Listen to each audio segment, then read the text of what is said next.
بسم اللہ الرحمن الرحیم۔ کل سے سوشل میڈیا پر ایک پوسٹ گردش کر رہی ہے جس میں نیو ٹاؤن کے حوالے سے یہ بات پھیلائی جا رہی ہے کہ انجینئر محمد علی مرزا کو اس نے بے گناہ قرار دیا ہے فتوے میں، اور بھی بہت سارے اسکالرز ہیں، کچھ شیعہ ہیں، ان کے وہ لکھے ہوئے کچھ فتاوی جات ہیں وہ شائع کیے جا رہے ہیں، اور محمد علی مرزا کے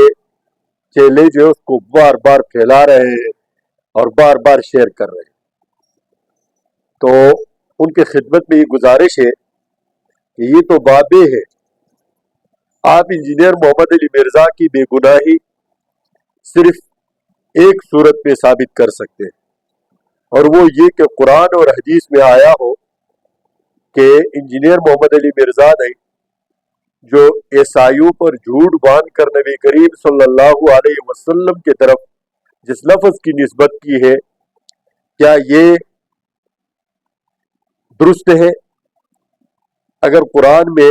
حدیث میں کہیں آیا ہو کہ اگر اس طرح کا لفظ کہنے سے وہ آدمی بے گناہ ہو جاتا ہے تو چلو مان لیتے ہیں، کیونکہ یہ انجینئر محمد علی مرزا کا اپنا فلسفہ ہے کہ ہم باب شابو کو نہیں مانتے، ہم وہ بات مانیں گے جو قرآن اور حدیث میں آیا ہوا ہے۔ تو ہم بھی انجینئر محمد علی مرزا کے بارے میں وہی بات مانیں گے جو قرآن اور حدیث میں آیا، اور وہ اس طریقے پر آیا ہو کہ انجینئر محمد علی مرزا جو مرزا غلام احمد قادیانی کا چھوٹا بیٹا ہے، صاحبزادہ ہے روحانی، اور اس نے نبی کریم صلی اللہ علیہ وسلم کے بارے میں یہ الفاظ استعمال کیے اور ان کی نسبت کی ہے عیسائیوں کی طرف، اور عیسائیوں کی کتابوں میں اور عیسائیوں کے کسی بھی ڈاکٹرائن میں وہ لفظ موجود نہیں ہے۔ تو آیا اس سے انجینئر محمد علی مرزا پر یہ دفع بنتی ہے یا نہیں؟ توہین رسالت بنتا ہے نہیں بنتا ہے؟ اگر قرآن اور حدیث نے اس کو بے گناہ قرار دیا تو ہمارے طرف سے بھی کوئی اشکال نہیں ہے۔ اس کے علاوہ ہم کسی باب شابے کو نہیں مانتے، کیونکہ بابے تو شے کوئی نہیں، جب بابے نہیں ہے تو نیو ٹاؤن بھی کوئی شے نہیں، بابے نہیں ہے تو فلاں نقوی بھی کوئی شے نہیں، بابے نہیں ہے تو کوئی فتویٰ قابل قبول نہیں ہے، کیونکہ فتویٰ تو اسی بنیاد پر دیا جاتا ہے کہ آپ جس طرح کا سوال استفتاء کریں گے وہی جواب دیں گے۔ استفتاء اور فتویٰ انجینئر محمد علی مرزا یا اپنی مانتا ہے اور یا قرآن اور حدیث کی مانتا ہے۔ تو اب ہم اس سے پوچھتے ہیں کہ آپ کی بات، آپ تو مدعی ہے، آپ کی بات تو قابل قبول نہیں ہے، تو لے کر آؤ قرآن اور حدیث۔ یہ ہے۔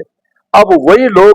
جو کل تک ان بزرگوں کو جو نیو ٹاؤن میں بیٹھے ہوئے، دارالعلوم کراچی میں بیٹھے ہوئے، جامعہ فاروقیہ میں بیٹھے ہوئے، اور بریلوی مکتب فکر کے جو علماء کرام میں جو بیٹھے ہوئے تھے، لوگوں کو دین سکھا رہے تھے۔ انجینئر محمد علی مرزا بڑے فخر سے سینہ تان کر کہتا تھا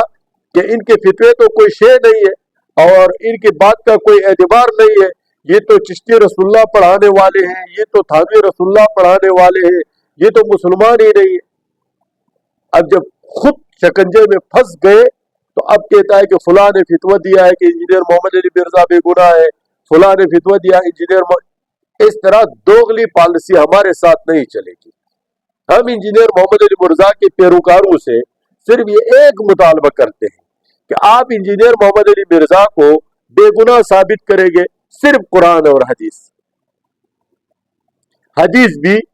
جو امام بخاری اور امام مسلم نے روایت کیا، کیونکہ انجینئر محمد علی مرزا اس کے علاوہ تقریباً احادیث کے جو بابے ہیں ان کو بھی نہیں مانتا۔ یہ ہے انجینئر محمد علی مرزا کی اصل حقیقت،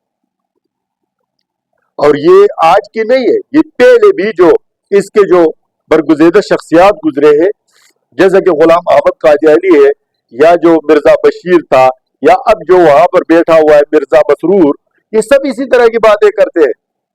کہ ہم نے مولویوں کے دکانیں بند کر دیے، ہم نے فتو کے دکانیں بند کر دیے، ہم نے باپو کو دفن کر دیا، ہم نے باپو کے عقیدت والوں کو دفن کر دیا، اور جب خود پھنس جاتے تو پھر ان کی یہ حالت ہوتی۔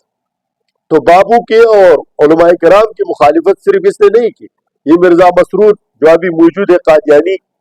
یہ بار بار اپنے تقاریر میں کہتا ہے